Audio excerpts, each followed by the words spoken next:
All of us are equal and therefore we all must be treated equal. Kita semua adalah setara dan oleh karena itu kita harus semua diperlakukan setara. Shalom Bapak Ibu, Saudara-saudara yang terkasih, selamat datang di acara talk show Temu Disabilitas 2022 dengan tema Kepedulian Paroki dan Keluarga terhadap Kaum Disabilitas.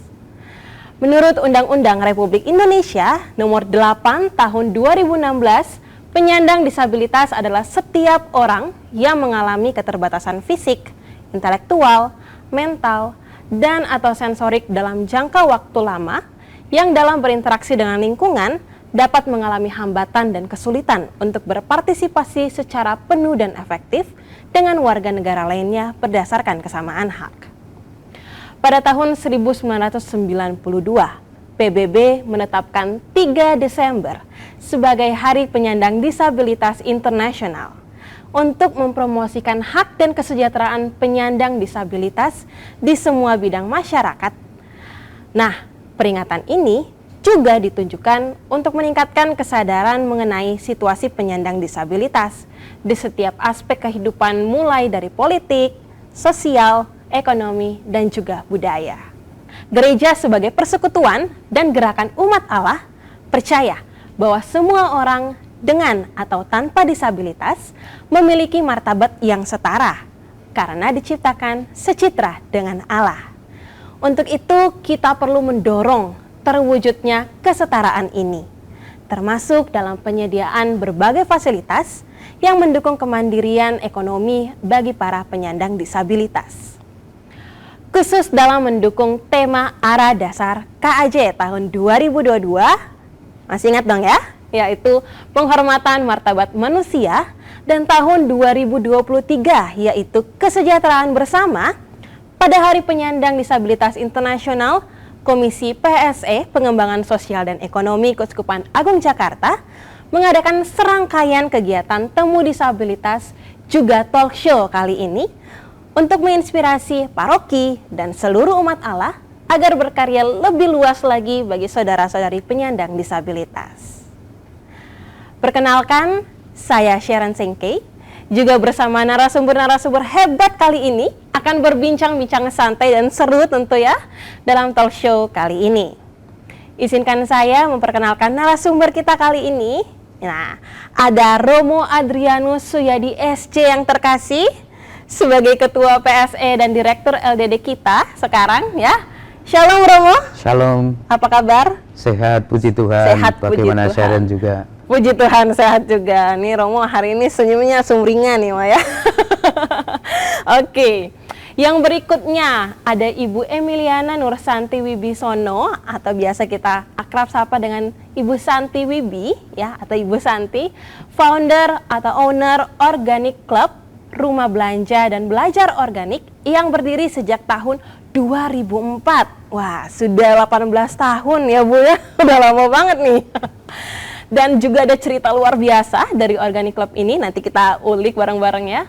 Buat yang mau kepoin Instagramnya dan tahu apa itu Organic Club, ada ya Instagramnya, username-nya @organicclub. Dan ternyata kawan-kawan masih ada usaha-usaha lainnya. Ada Medesan Itri.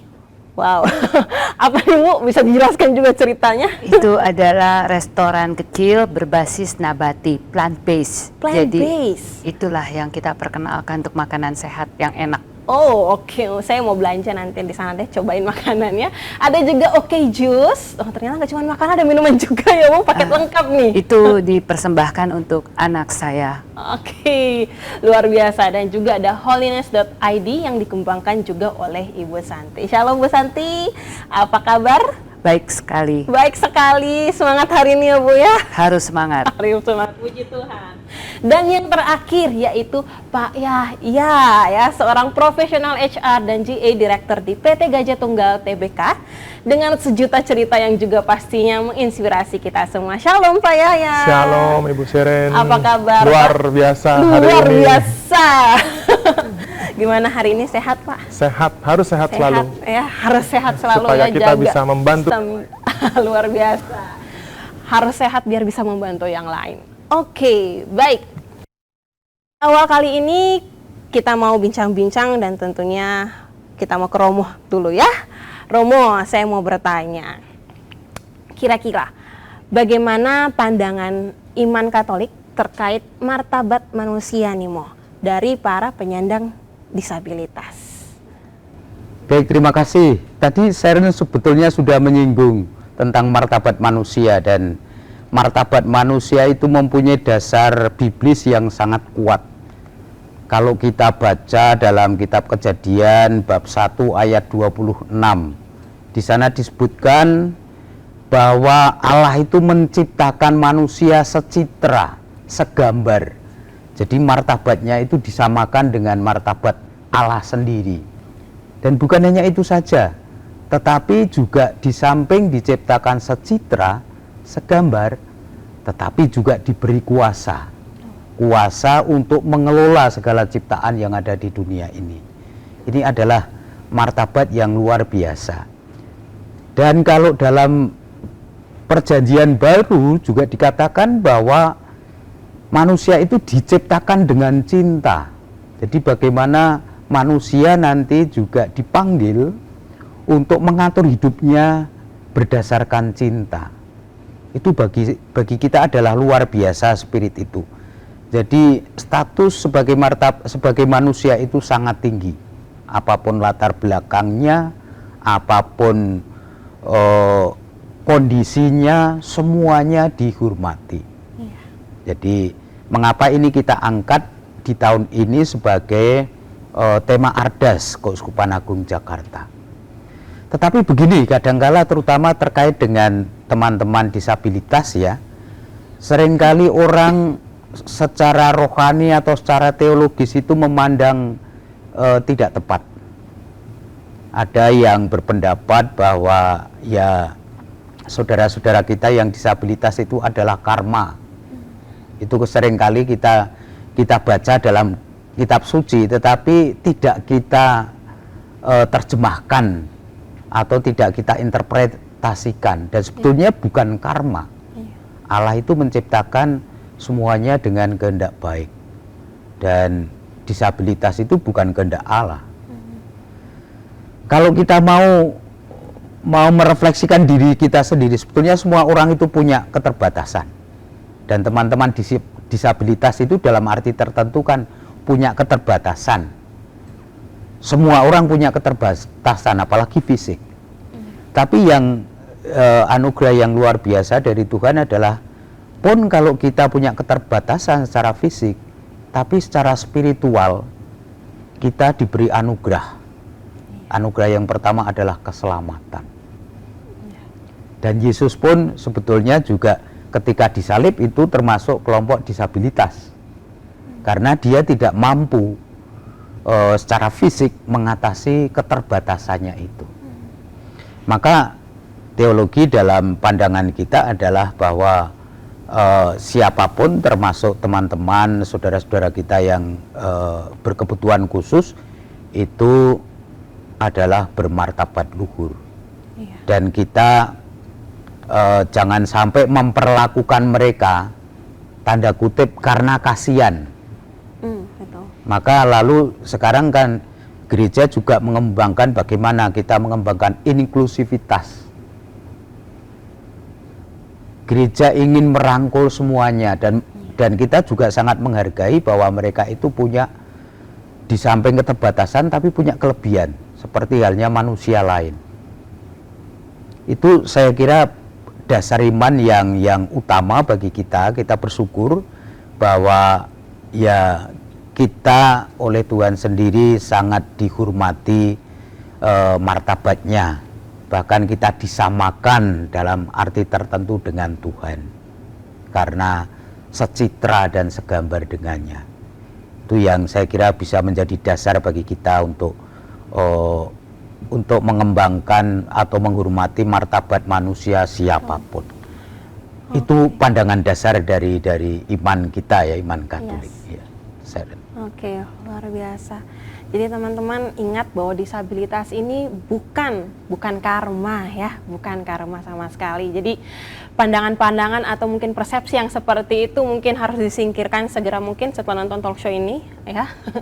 Dan ini pertanyaan berikut buat Romo. Nah, sebagai pengikut Kristus, kita semua, bagaimana kira-kira cara kita mewujudkan nih penghormatan martabat manusia ini, khususnya bagi teman-teman kita, saudara-saudari kita yang terkasih, bagi mereka penyandang disabilitas.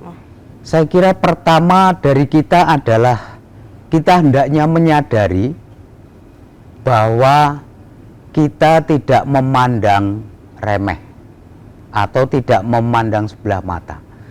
Dari pengalaman saya ketika saya mengikuti perayaan Ekaristi dari teman-teman yang maaf tidak bisa mendengar, yang merasa disabilitas saya, karena saya tidak bisa menangkap komunikasi mereka, dan sama sekali saya di tengah-tengah mereka itu nggak bisa apa-apa, karena nggak tahu bahasa isyaratnya, nggak tahu bahasa mereka, sehingga sungguh-sungguh saya hanya bengong. Maka sebetulnya kita pun mempunyai keterbatasan, dan saya kira sikap kita adalah inklusivitas.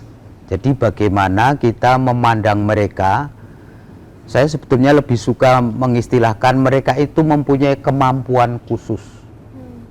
Jadi bukan keterbatasan, tapi mereka punya kemampuan khusus. Di LDD itu kan ada teman-teman juga yang maaf tidak bisa melihat ya. Tapi dia menangkap dengan jelas apa yang disampaikan teman-teman. Punya daya ingat yang luar biasa. Itu kelebihan mereka. Maka pertama dari sikap diri kita sendiri, bahwa kita tidak memandang itu tadi, yang bahwa teman-teman disabilitas itu bukanlah karma. Karena dalam Injil sendiri kan, dalam Injil Yohanes itu pernah dikatakan ketika murid-murid tanya pada Yesus, ini kok ada orang lumpuh itu dosanya atau dosa orang tuanya?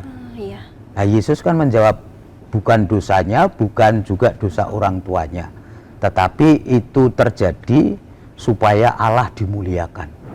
Nah, bagaimana kita juga bisa memuliakan Allah kepada diri mereka? Maka lalu di LDD itu kami kan juga menemani mereka dengan kelompok kor ya.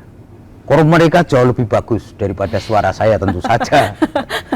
Lalu mereka juga punya kelebihan untuk saya bicara itu, teman-teman yang nggak bisa melihat itu mempunyai HP khusus dan menangkap semua apa yang saya katakan, mimik saya bisa ditangkap, Romo sedang ketawa, luar biasa.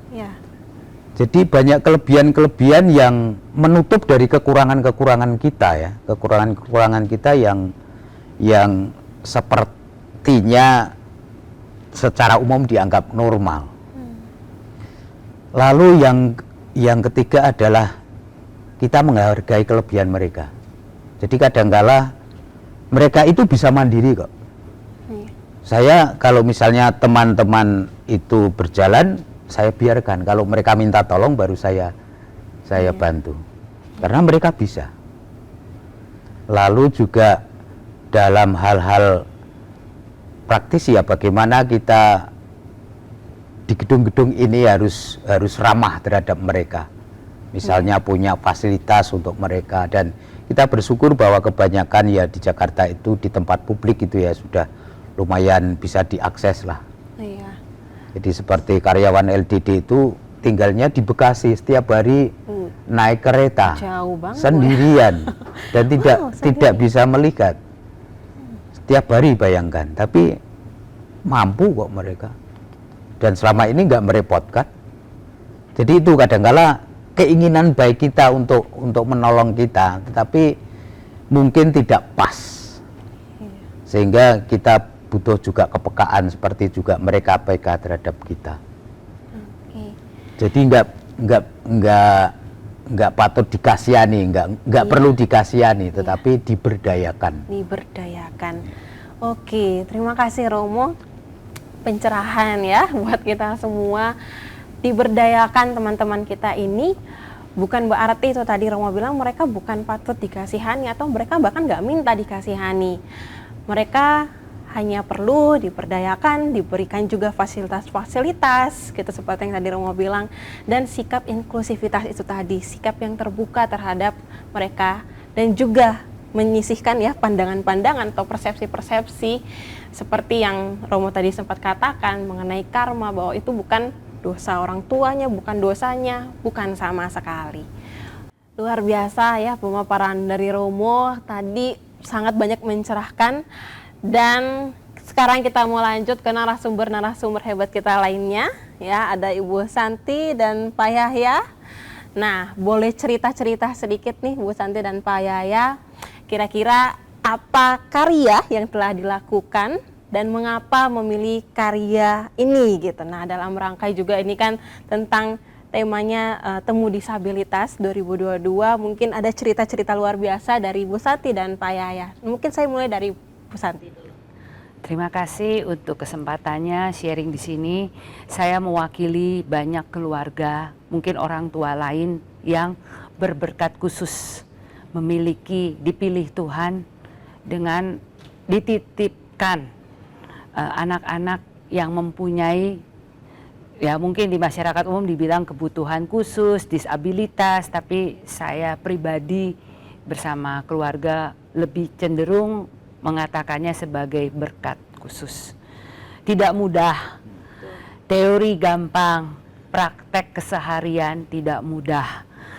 Tapi kita yakin bahwa segala sesuatu memang sudah direncanakan baik adanya. Tadi juga Romo bilang kita diciptakan segambar dengan Allah. Nah, memang melihat Allah di mata anak-anak kita keseharian ini, sebetulnya kalau kita mau membuka hati kita dan kacamata kita sebagai orang tua biasa, itu tidak semudah itu.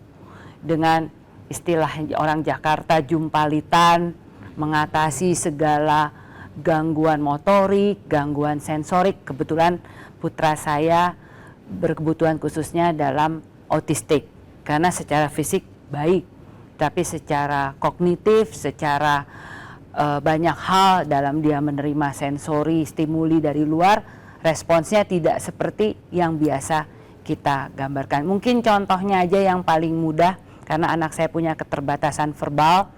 Kalau Mbak ngomong sama saya tadi atau Romo bicara, kita masuk, kita ingat-ingat tadi bicara seperti itu, kita ingatnya. Kalau untuk yang otistik lebih ke photographic memory, jadi yang diingat seperti rangkaian slide.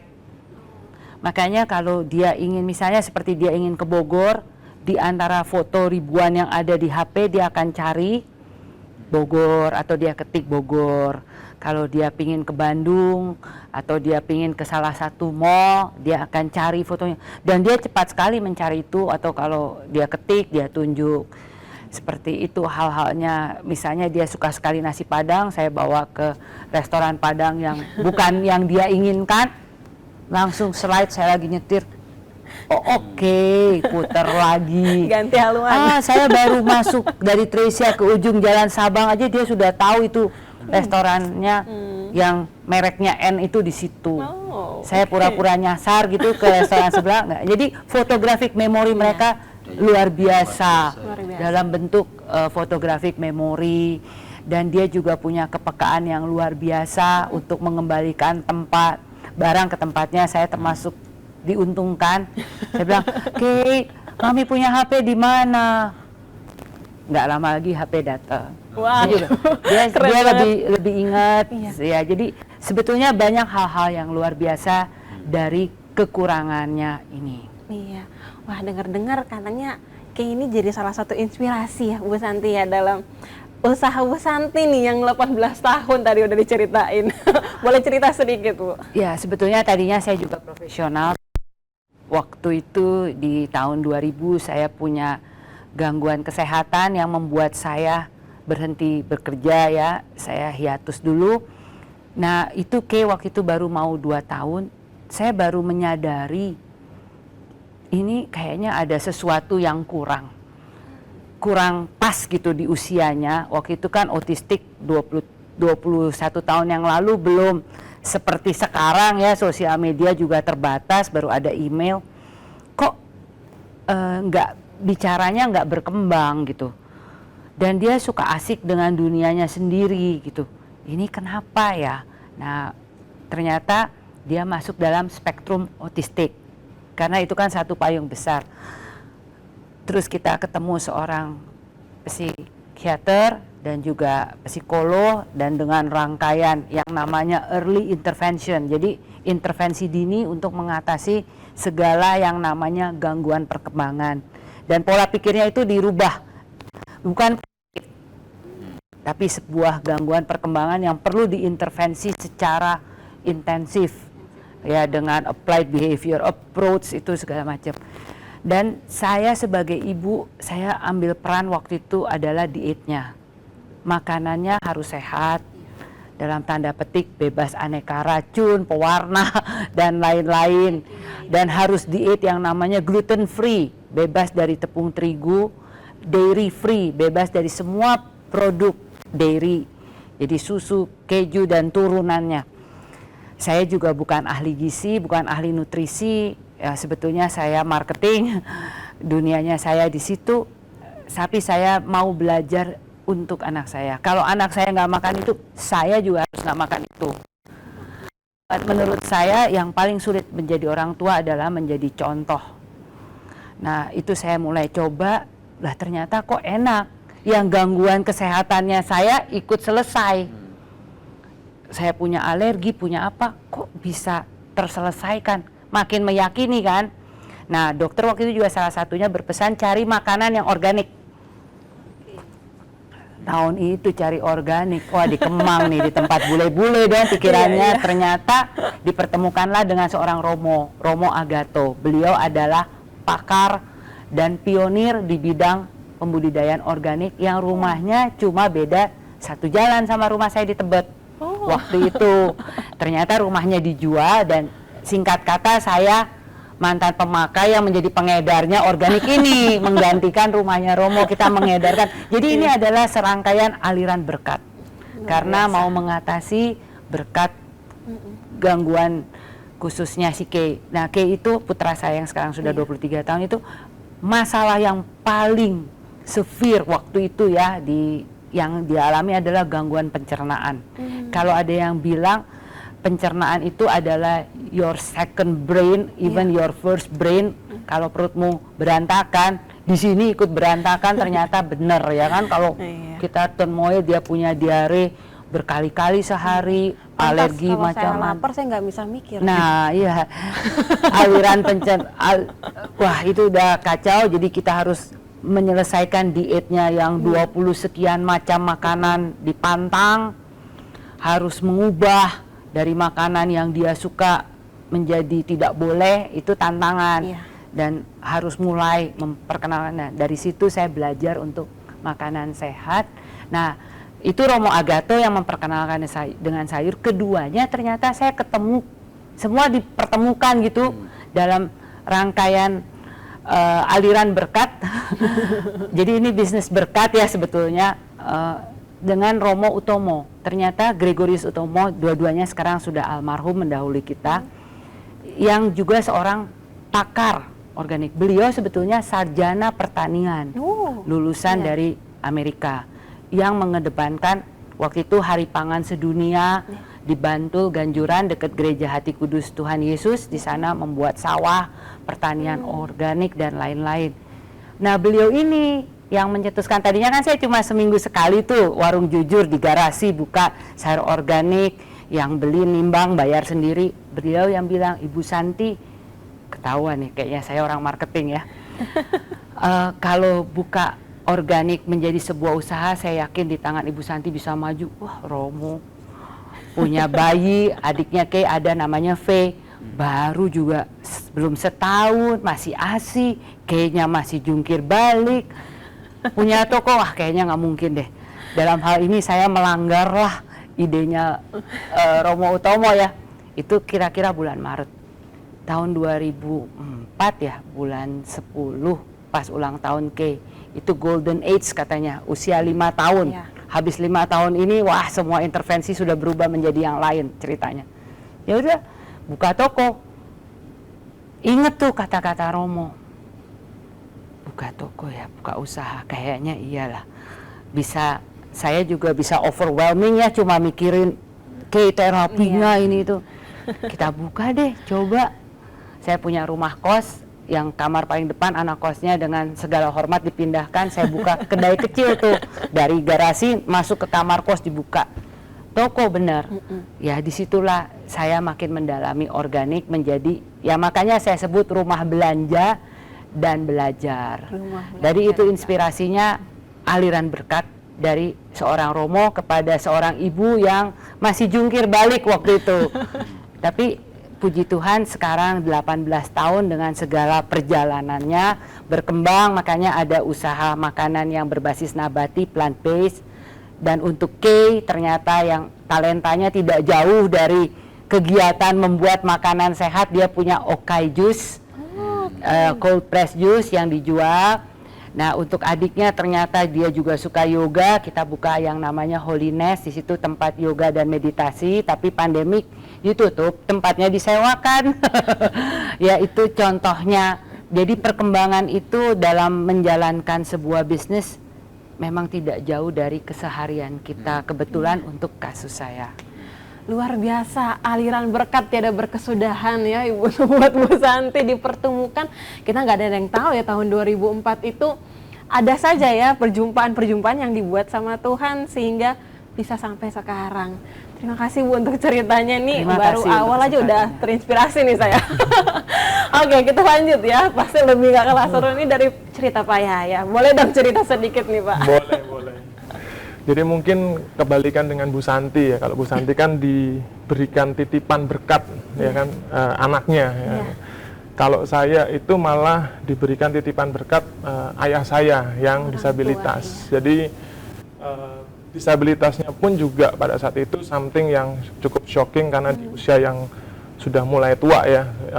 Beliau menderita suatu penyakit yang pada zaman itu mungkin baru ditemukan sehingga menyebabkan dia harus kehilangan kedua kakinya dalam selang waktu hanya 1 tahun, seperti itu. Jadi saya melihat proses ayah saya bergumul, marah ya kan, nggak percaya lagi sama Tuhan, yang seperti tadi Romo bilang, saya kayaknya kena karma ini sampai saya harus mengalami seperti ini. Kemudian sampai satu fase akhirnya dia menerima, oke, this is already happen ya.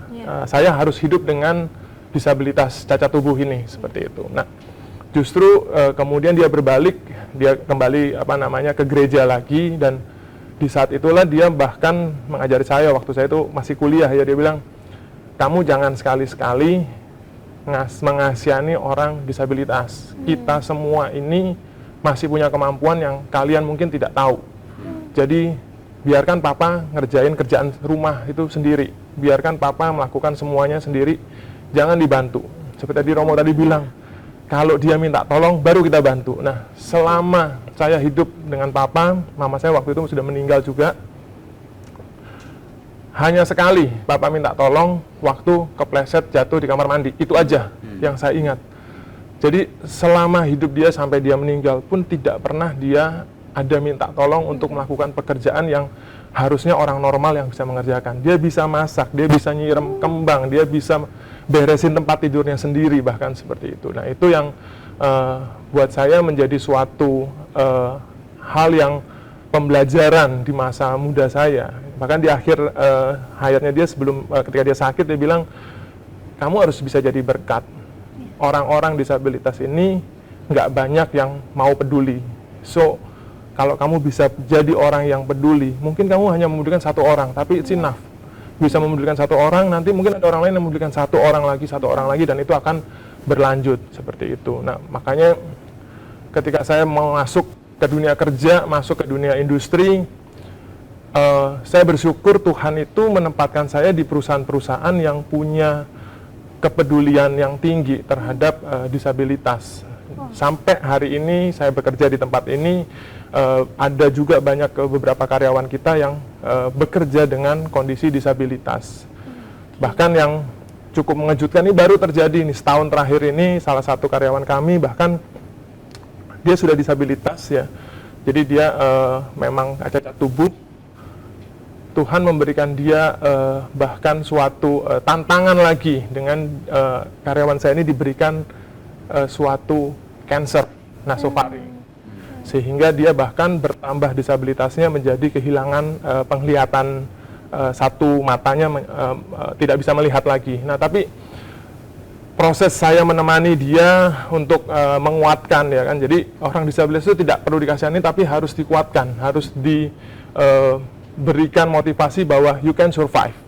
Anda bisa pulih seperti sedia kala. Dan puji Tuhan saat ini dia sudah recover, ya, sudah mulai recover, dan per bulan Agustus kemarin bahkan sudah mulai melanjutkan kuliah. Sebelumnya dia SMA. Jadi saya paksa, kamu mau kuliah? Ayo kuliah. Perusahaan akan berikan beasiswa, dan dia mulai kuliah. Dan ketika dia kuliah itu bahkan kalau saya lihat foto di Instagramnya dia nggak kelihatan ini anak itu disabilitas, ya.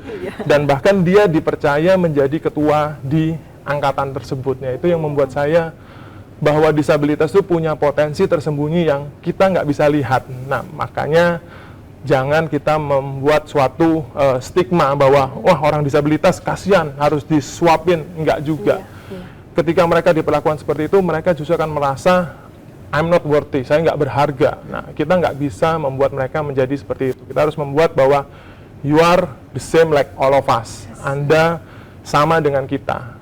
Ada sedikit kekurangan, tapi bukan menjadikan itu adalah suatu hal yang membuat Anda tidak bisa bergaul bersama-sama dengan kita. Itu mungkin yang menjadi titik tolak dari ayah saya sampai kondisi saat ini, di mana saya bekerja dalam industri. Oke. Wah, luar biasa juga Pak Yahya ceritanya yang menginspirasi. Sebenarnya awalnya Pak Yahya yang terinspirasi sebenarnya dari orang tua. Kalau dari Bu Santi itu anak, kalau Pak Yahya ternyata dari orang tua. Dan berarti itu adalah masa-masa yang pernah melihat ayah yang mungkin belum disabilitas, kemudian melihat perjuangan ayah yang menerima pergolakan hidupnya, ya, dan itu menjadi inspirasi Pak Yahya bahkan sampai sekarang bisa menerima lebih banyak lagi di industri. Luar biasa. Nah, menurut Pak Yahya dan juga Bu Santi, kira-kira dalam karya yang sekarang dilakukan, Pak Yahya sebagai pelaku industri, Ibu sebagai dalam keluarga dan juga dalam pelaku bisnis, kira-kira apa sih mungkin definisi sukses atau berhasil dalam apa yang Ibu dan Bapak sekarang lakukan begitu, apalagi satu hal yang terkait dengan disabilitas. Aku dari Pak Yahya dulu deh. Oke, thank you.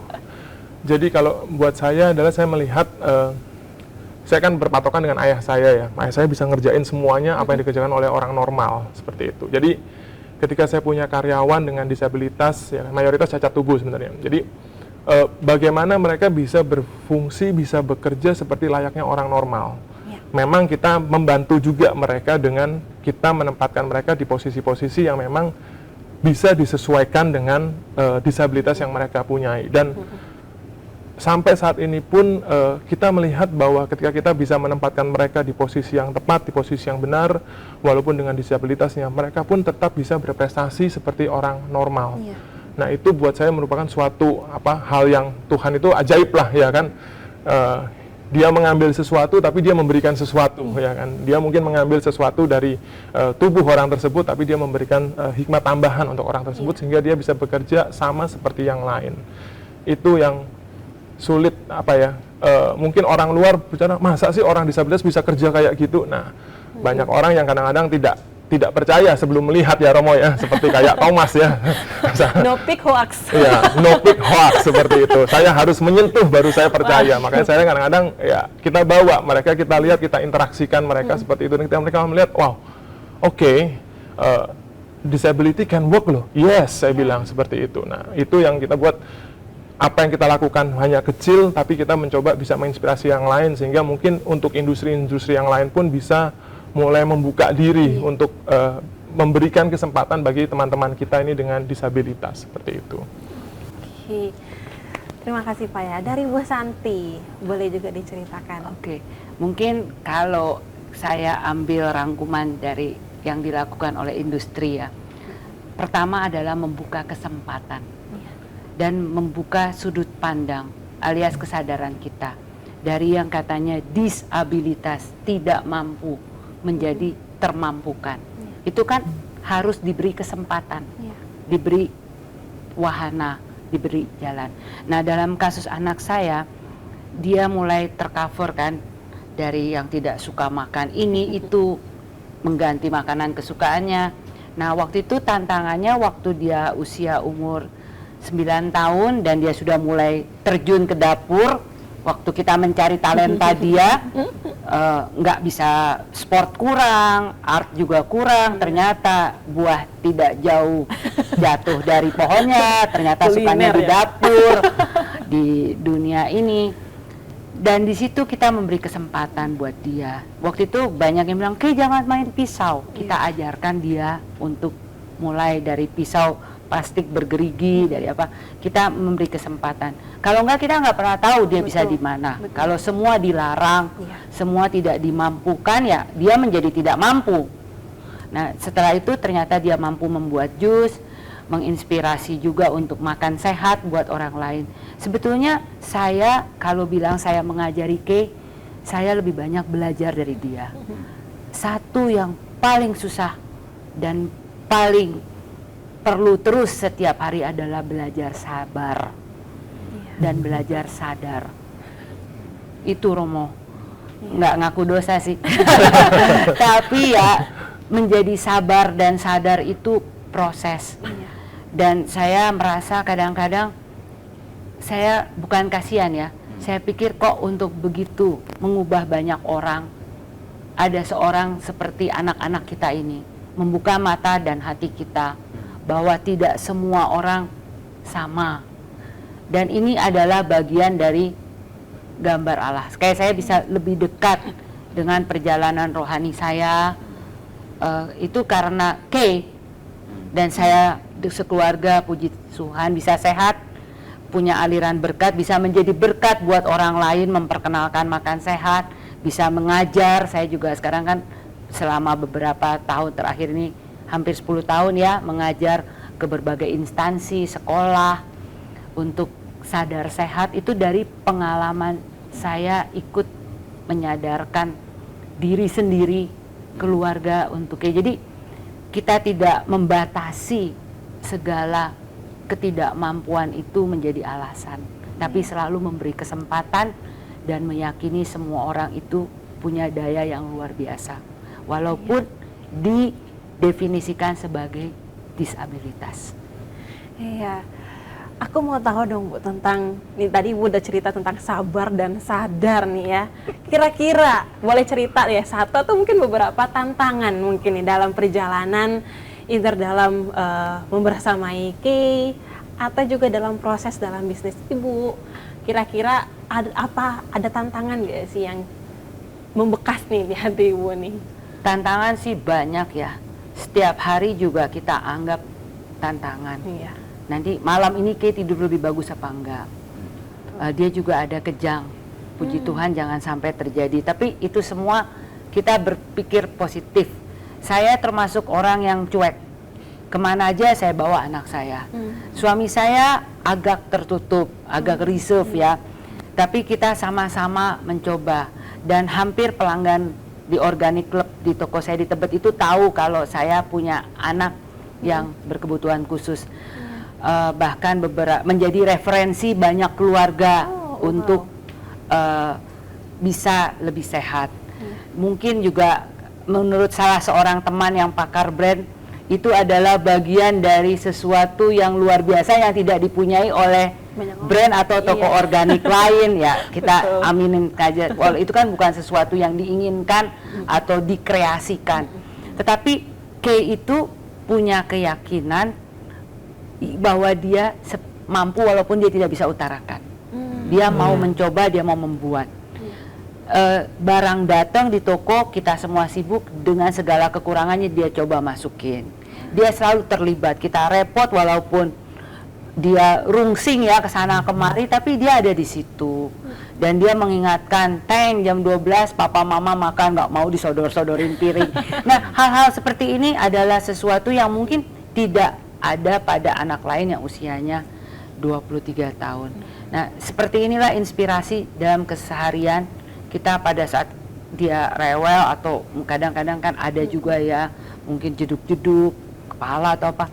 Tapi kita mengingat lagi banyak karya-karya kecil-kecil lain yang menjadi besar untuk membesarkan hati kita bahwa kita yang katanya terpilih menjadi orang tua anak-anak ini untuk terus berusaha menerobos, membuka kesempatan. Dan saya selalu bilang produk jusnya Kay dibeli karena memang sehat, terbuat dari produk organik, semua kita tidak ada campuran kimia, bukan karena mengasihani Kay membeli produk ini. Ini teruji sehat, terbukti, dan kita tidak bohong-bohong, walaupun kita tidak sepopuler merek besar lain ya, tapi dalam berkarya dan makin banyak kesempatan, dan saya harap di luar komunitas gereja, di luar komunitas disabilitas makin banyak kesempatan oleh pelaku-pelaku industri dan usaha lain membuka peluang, memberi kesempatan. Itu aja harapannya. Thank you Ibu. Oke, gimana dengan Pak Yahya nih? Ada nggak Tantangannya ya? Bener nih. Tantangan itu rata-rata kalau saya lihat dari perjalanan hidup saya ya, rata-rata hampir mirip ya. Ketika orang mengalami disabilitas, bukan dari lahir ya, mungkin karena keadaan seperti itu, fasenya sama, fase uring-uringannya, fase marah-marahnya semua sama. Penerimaannya itu masih nggak bisa. Nah itu saya belajar bahwa sebenarnya ketika fase itu terjadi, ya kan, terlepas apapun jabatan kita di perusahaan ya, yang mereka butuhkan sebenarnya mereka butuh seorang teman yang mereka yakin akan menemani mereka going through this pain, going through this suffer, seperti itu pada saat itu. Nah, ketika mereka sudah mencapai fase penerimaan, nah itu yang banyak sekali kadang-kadang kita ngobrol, kita jalan-jalan apa segala macam adalah kita isengin kadang-kadang ya, bukan isengin dalam hati apa negatif ya. Mau nggak ngerjain kerjaan yang ini? Challenging loh. Saya nggak bisa, Pak. Nggak bisa kenapa? Saya bilang. No, yang ono bisa. Saya bilang. Masa kamu nggak bisa? So, kita memotivasi mereka dengan cara adalah, itu ada orang disabilitas juga, tapi dia bisa loh. Kenapa kamu nggak bisa? Ayo, kita belajar sama-sama. Ada masalah, ngobrol seperti itu. Jadi, kita berfungsi udah lintas jabatan, lintas lintas posisi ya, tapi kita menjadi seorang teman. Di satu sisi kadang kita harus menjadi seorang konselor ya, jadi harus mengkonseling. Di saat mereka bingung kita harus jadi mentor. Nah, jadi fungsinya jadi banyak. Nah, itu fungsi itu yang membuat kita, kalau kita di industri itu harus, orang bilang multitasking ya, ngurusin yang teman-teman kita yang disabilitas ini. Nah, itu yang kita harapkan teman-teman kita yang lain di industri yang lain juga punya sedikit waktu dari kesibukannya yang luar biasa untuk bisa menjadi teman-teman kita yang disabilitas. Sometimes kadang mereka butuh didengarkan, sometimes mereka kadang butuh disemangati, sometimes kadang mereka butuh di challenge. Nah, kita harus bisa mengenal teman-teman kita ini lagi butuh apa. Itu sih yang menjadi challenge dan bagaimana saya menghadapi selama ini dengan teman-teman kita yang disabilitas. Butuh yang lain mungkin support, butuh doa. Aduh, nggak kebayang apa jadi Pak Yahya tuh multi role itu gimana ceritanya ya. Oke. Luar biasa cerita-cerita dari Pak Yahya dan dari Bu Santi yang sangat menginspirasi. Nah, aku mau tahu nih, kira-kira gimana tanggapan Romo setelah mendengarkan cerita luar biasa dan inspiratif banget dari Bapak dan Ibu ini? Ya sama, saya merasa sungguh-sungguh luar biasa. Bu Santi mengatakan bahwa itu adalah aliran berkah. Dan ini yang tadi dalam Injil dikatakan ketika para murid menanyakan Yesus, ini orang yang lumpuh sejak lahir ini karena karma atau karena dosa orang tuanya. Lalu Tuhan Yesus kan menjawab, biarlah ini bukan karena karma, bukan karena dosa orang tuanya, tetapi biarlah nama Allah dimuliakan. Amin. Nah, inilah aliran karma, aliran rahmat yang menurut saya persis apa yang dikatakan oleh Yesus. Nggak gampang loh Romo jalaninnya. Saya yakin nggak gampang jalaninya, perlu kesabaran, perlu kebesaran hati. Dan yang kedua, para bapak ibu ini contoh yang baik. Jadi kalau ada orang tua yang mempunyai anak yang mempunyai kemampuan khusus seperti Bu Santi, janganlah disembunyikan. Amin. Kemudian dari Pak Yahya, ini yang sebetulnya kita dorong supaya entah itu lembaga, kita semua itu juga memberikan peluang para disabilitas untuk berkembang, untuk menemukan potensinya yang bisa dikembangkan. Dan saya kira ini yang persis yang dilakukan ya. Ternyata tidak kita bisa bayangkan bahwa mereka itu mampu luar biasa. Hanya mungkin kita awalnya masih agak mencari-cari kelebihannya di mana. Tapi ketika kita menemukan kelebihannya, berkembang luar biasa. Saya kira ini ya sangat inspiratif. Jadi martabat manusia sungguh-sungguh nyata di sini. Tentu butuh kesabaran, butuh kerendahan hati, butuh keberanian juga ya Bu ya. Iya. Untuk berani itu. menampilkan. Berani menampilkan ya. Dan membuka kesempatan untuk dia terus berkarya. Kadang kalau lagi sepi nggak ada yang pesen, dia tetap bikin jus. Mami yang minum. Papi yang minum. Dan ini kan lalu menjadi berkah ya bagi usaha ibu juga kan. Iya, dan bagi kesehatan saya. Dan bagi kesehatan masyarakat di sekitar. Juga. Jadi memang benar-benar harus memberikan contoh dalam arti apa yang kita lakukan, kita minum, kita makan bisa menjadi berkah kesehatan untuk orang lain. Ya, kan betul. Itu prinsip organik. Betul. Setiap ya. organisme melayani organisme yang lain di semesta alam ini tanpa menyakiti yang lain. Betul nggak, Bang? Betul, yang sehat-sehat kadang-kala kita bisa. Tapi ternyata pengalaman dari anak Bu Santi ini bisa memberikan berkah banyak orang. Ya, dengan organik itu kan. Ya, dari stigma yang kecil aja. Anak saya nggak suka makan sayur, anak saya nggak mau makan sayur, gampang Bu. Anak saya yang nggak pinter bicara, yang katanya aliran pemikirannya beda, nggak bisa mikir lah, nggak bisa nulis lah apa, mau kok makan sayur. Gimana caranya? Diminum. Gampang kan? Nggak dimakan ya diminum, jadi jus, jadi smoothies. Nah itu contoh kecil. Mereka akhir pulang, ya anak saya kan nggak kenapa-napa, nggak autis, mestinya bisa dong. Lebih kan? Nah superioritasnya itu kan keluar akhirnya. Luar biasa. Jadi sama mungkin teman-temannya yang tadinya kerjanya masih agak buktinya dia aja bisa, masa gue nggak bisa, kemana aja lu gitu. jauh. Iya. Ini contoh-contohnya. Betul, semakin termotivasi justru harus saling jadi teladan, jadi inspirasi, jadi contoh tadi Ibu katakan ya. Nah, saya mau tahu nih dari masing-masing narasumber kita kali ini kira-kira what to do ya, aksi nyata yang kira-kira mungkin dari paroki yang terdekat juga, bahkan yang paling dekat lagi keluarga kita yang bisa kita lakukan apa terhadap saudara-saudari kita penyandang disabilitas ya. Mungkin dari Pak Yaya dulu. Thank you. Kalau dari saya sih mungkin simpel ya, seperti tadi saya bilang di awal ya. Penduduk Indonesia ini 270 juta orang ya. Mungkin disabilitasnya mungkin tidak sampai 10%-nya ya. Kalau satu orang Indonesia mau menjadi teman untuk satu orang disabilitas saja, mau memberikan kesempatan kepada satu orang disabilitas saja, maka orang-orang disabilitas di Indonesia ini akan bisa berdiri sejajar dengan orang-orang yang normal, seperti itu.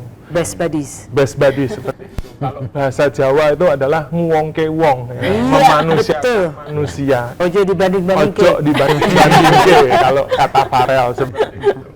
Jadi itu, jadilah teman untuk satu orang saja. Kita nggak minta harus 10, harus bikin apa yayasan yang 100 orang, nggak usah. Satu orang membuka diri bisa menjadi teman yang baik untuk satu orang disabilitas, maka di Indonesia ini teman-teman kita disabilitas tersebut akan punya gairah hidup lagi, akan punya arti lagi, dan dia mungkin di kemudian hari dia bisa membantu bahkan orang-orang yang non disabilitas. Kita tidak pernah tahu. Support bukan cuma pencitraan ya. Betul. Sekali-sekali doang jangan ya. Dan jangan sedikit-sedikit di syuting masuk Instagram enggak lah. Seperti itu kurang lebih. Oke, terima kasih. Jadi teman ya. Oke, dari Ibu Santi kira-kira apa, Bu? Kalau saya, karena saya seperti working experience ya, berjalan terus. Yang utama adalah untuk masyarakat umum dulu, kalau ngelihat kekurangan orang lain tuh jangan sepertinya mencemooh, Mungkin ya kalau dulu di gerakan autistik ada yang bilang asik dengan dunianya sendiri, otis lu itu kan sebetulnya sudah Negatif. tidak sehat gitu Labeling ya. ya. Jadi dari hal-hal kecil lah sudah kita mulai berubah. Karena dan juga karyanya itu dinyatakan membeli produk mereka karena butuh dan bisa kasih tahu lagi ke orang lain butuh. Kalau ada pilihan ya mungkin ini dibuatnya oleh orang yang khusus sama yang enggak. Kalau kita bisa mensupport, kenapa ini dibeli karena kualitas, bukan karena Kasian. popularitasnya. Nah itu juga contoh-contoh yang baik yang bisa kita lakukan. Untuk peran gereja, ya mungkin dari awal mungkin makin disosialisasikan. Karena pengalaman saya waktu ke gereja tempat Romo berkantor, satpamnya itu memandang disabilitas itu hanya kekurangan cacat tubuh, nggak pakai kursi roda, kenapa minta masuk? Karena anak saya itu kalau masuk ke gereja maunya bertiga sama papa mamanya. Papanya disuruh pindahin mobil, dia kejar hampir ketabrak bajai. Wah, Karena satpamnya kurang Belum paham. pemahaman bahwa disabilitas itu lingkupnya Banyak. luas. Betul. Jadi kita juga makin menyadari, mungkin kalau yang muda-muda ke mall ngelihat ada anak guling-guling nangis, satu, ajak orang lain jangan berkerumun di dekat dia, biarkan keluarganya nyaman menyelesaikan anak yang tantrum ini. Kalau kita peka dengan hal-hal kecil, berhenti ngeliatin, berhenti nyemooh, berhenti ngomongin yang nggak penting, lebih baik berkarya. Itu aja sih kalau saya lebih kehimbauan daripada hal-hal yang saya alami. Ya kalau omongan orang sih ya udah terserah lah lu mau ngomong apa. Yang penting Tuhan tahu kita masih terus berusaha. Ya Romo. ya. Belum selesai tugasnya, masih panjang. Masih panjang perjalanan. Semangat Bu Santi. Selalu. Tuhan berkati juga. Amin. Allah Saya juga dimuliakan. luar biasa dapat masukan dari sudut rohani dan juga dari sudut dunia profesional. nyata. Oke. Terima kasih untuk Bu kesempatan. Santi. Silakan. Kalau dari Romo kira-kira, terutama juga buat paroki-paroki ini Mo, atau keluarga-keluarga, apa nih yang bisa kita lakukan buat saudara-saudari kita? Ya, saya kira kita melihat potensinya ya, bukan melihat kelemahannya. Semua orang punya kelemahan lah, kita juga punya. Tapi kalau kita melihat kelemahannya, nggak pernah akan bisa berkembang. Maka berikan peluang bagi mereka, kesempatan bagi mereka untuk mengembangkan potensinya. Kerja nyata. Kerja nyata. Di LDD kami 3 orang itu yang maaf tidak bisa mendengar, tetapi membuat batik bagus sekali, sehingga direkrut dan akhirnya dapat semacam pesanan gitu ya, pesanan untuk membuat batik. Ada juga yang direkrut seperti Sep Yongki untuk jadi, karena kita latih untuk buga, lalu direkrut mereka karena punya kelebihan di bidang masakannya enak, lalu direkrut. Jadi mari kita melihat dari sisi kelebihannya dan kita beri kesempatan atau peluang untuk berkembang. Lebih banyak lagi ya Romo, jangan 3. 3 kali 3 9. 9 kali. Iya. Tapi tidak boleh stop. Ya. Lalu pesan Bu Santi saya kira patut kita perhatikan bahwa kita butuh memahami lah, butuh penyadaran tentang berbagai macam manusia itu ya, dengan kekasannya masing-masing. Saya kira luar biasa dari 2 narasumber itu, sangat menginspirasi kita. Terima kasih Romo. Wah, luar biasa, seru banget ya kali ini talk show-nya. Sampai nggak berasa cerita-cerita, mungkin masih banyak lagi loh cerita-cerita ini yang bisa diceritakan ya. Tapi hari ini mata kita sudah lebih terbuka, pemahaman kita juga sudah lebih terbuka mengenai apa itu disabilitas sebenarnya dan bagaimana caranya kita bersikap, memaknai dan memandang mereka sebagai secitra dengan Allah. Saudara-saudara yang terkasih, terima kasih banyak udah temenin kita semua ya. Nonton talk show kali ini semoga jadi berkat buat semuanya, terutama buat paroki-paroki dan juga keluarga Kristiani, semuanya menjadi saluran aliran berkat semoga ya. Ingat tadi pesan dari Pak Yaya, jadilah teman ya, peduli. Cukup ada 1 orang dulu, biarkan kasih Tuhan bisa mengalir melalui perjumpaan-perjumpaan yang tidak disangka seperti cerita Ibu Santi, dan tentu saja mata kita, hati kita semakin terbuka, dan juga kesempatan-kesempatan semakin terbuka bagi saudara-saudari kita penyandang disabilitas. Terima kasih untuk kebersamaannya, Romo, Terima kasih, ya, Bu Sharon. Santi, Pak Yaya. Terima kasih. Kita ketemu lagi di kesempatan berikutnya, dan semoga semakin semangat dalam menjalani hidup, jadi berkat dan Allah dipermuliakan melalui semua karya-karya Bapak Ibu dan tentu juga Romo. Terima kasih semuanya. Semoga Tuhan memberkati kita. Shalom.